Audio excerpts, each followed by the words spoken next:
From news and views, issues and opportunities, we'll have in-depth conversations with decision makers to find out what they know and what they think. I'm Rico Hizon, inviting you to join the exchange because your business is our business. For Filipinos, young and old, it's beginning to look a lot like Christmas as the so-called Burr months kick in. And with it comes holiday spending in the spirit of spreading Yuletide cheer as the economy recovers slowly. But with high costs and supply issues possibly dampening the outlook, how are companies balancing value for customers' money and making a profit? The vision of quality products in our C-Suite vision.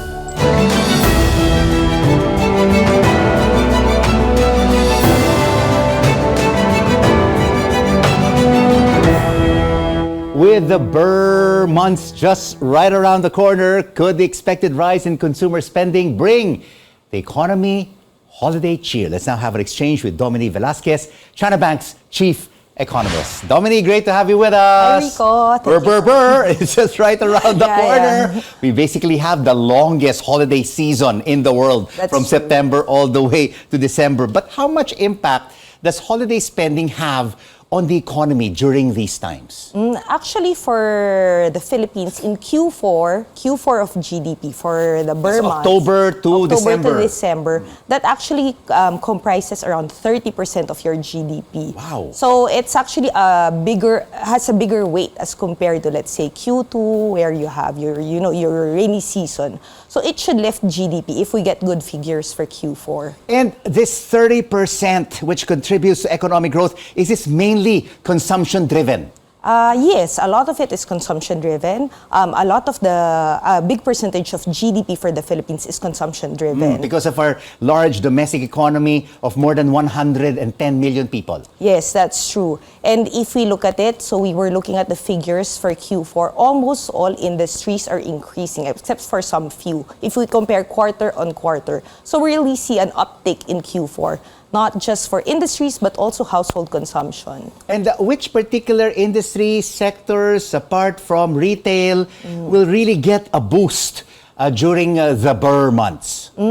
Likely services. Services will get a boost. So you have your restaurants, your recreation, you have your trade, which is retail, wholesale trade, transport. And then in terms of consumption of Filipinos, we're seeing like increase in food consumption, alcohol consumption also. We just continue to eat, and we also love to drink during the holiday season to celebrate the Burr months. But does this also translate, Domini, to more jobs for our kababayans during this period? Yes, that's true. So seasonally, we see increase in jobs or decline in unemployment or underemployment during this period. So right now, we're actually below pre-pandemic if we look at unemployment, underemployment. So this is bound to improve a little bit during the holiday season. But what kind of jobs are these, Domini? Are they just contractual because they're short-term, maybe until the end of December, because January, that's when we see consumer spending tapering off? Or are these permanent jobs? Some of these will be contractual. Like, for example, you do need more people in the malls, you do need more people in restaurants. But generally, we've seen an improvement in the labor situation. We're actually below 4% when it comes to unemployment. So it's actually quite good already. And then this Christmas season will actually lift employment prospects still. But you know, as much as our kababayans really want to splurge this Burr months, we've also seen inflation remaining quite inflated, albeit it has come down. Yes. It's now at 4.7%. Could this still deter our fellow Filipinos from spending and just saving for the rainy days? Might be a little bit, but we've seen, like, for example, historically, we've seen resilient consumer spending. So we were looking at other periods of high inflation rate, for example, when we had that VAT in 2004 and then we had that train in 2018. So if you look at 2005 and 2019, consumer spending was actually still quite robust. So normally, consumer spending amongst Filipinos very, very resilient. Very resilient Yes. indeed, through good and bad times. Yes, that's true. But what about the very high interest rate level of 6.25%? I mean, it's still quite high. Could this dampen the holiday spirit? Not so much in terms of consumption, but for businesses, this has really taken a toll. Because they have to borrow money as well, Yes, right? yes, To be that's able to stock up their inventories for the last 3 months of the year. Yes, that's true. And for example, just this morning we saw bank lending growth actually slow down.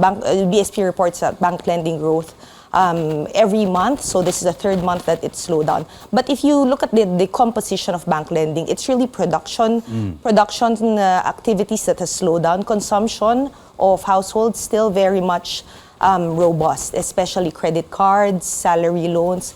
Auto loans a little bit slowing down also. Oh, those credit cards Yes. really get wiped out and gets warped because they keep on using it, our Filipino consumers. But on the other hand, what's also giving the economy a boost is OFW remittances. That's why we are so resilient. We are also, there's always that revenge spending because $30+ billion comes into the economy on a yearly basis. Yes, that's true. So for example, especially for the US is not expected to enter into recession. We get most of our remittances from the US. So that should prove to be healthy flow of remittances for the Philippines. But some countries like in the European Union, where we see some slowdown in economic activities, we might see a softening there. All right. We saw the economy slowing down in the April to June quarter to 4.3%, a big disappointment from Yes, the that's 6+% in the first quarter. And now our government is saying we will be able to attain 6 to 7% growth in the second half of the year. That means an average of 6.6%. That's true. From China Bank's point of view, can we attain this target? For us, we're very hopeful, but our baseline is actually around maybe 5.2%. We do think there is going to be a catch-up in terms of government spending. If you remember, 4.3% was largely because of that 7% contraction in government spending. So we think there's going to be a catch-up. But again, government spending for this year is just 5% higher than last year. So if you want a 6% growth in real terms, it's actually a little bit of a contraction. So for this year, maybe realistically, maybe mid 5% is actually a good number already. Mid 5%, a good number for China Bank, but still off the government target of 6 to 7%. Thank you so much Thank for you. this holiday spending exchange. China Bank's chief economist, Domini Velasquez. And now here are the week's top business stories. The Transportation Department opens the public bidding for the rehabilitation of the Ninoy Aquino International Airport. The Budget Department says an online marketplace for state agencies is among the proposed amendments to the Government Procurement Reform Act. And the Bangko Sentral ng Pilipinas keeps the interest rate ceiling of 3% per month on a credit card holder's outstanding balance.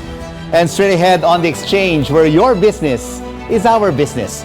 The holidays mean putting on a feast. We talk about demand with the Philippine Amalgamated Supermarkets Association. And it's almost a season of giving and receiving gifts. How is the retail industry getting ready? Pen Shop joins us straight ahead. Keep it right here on CNN Philippines. News you can trust.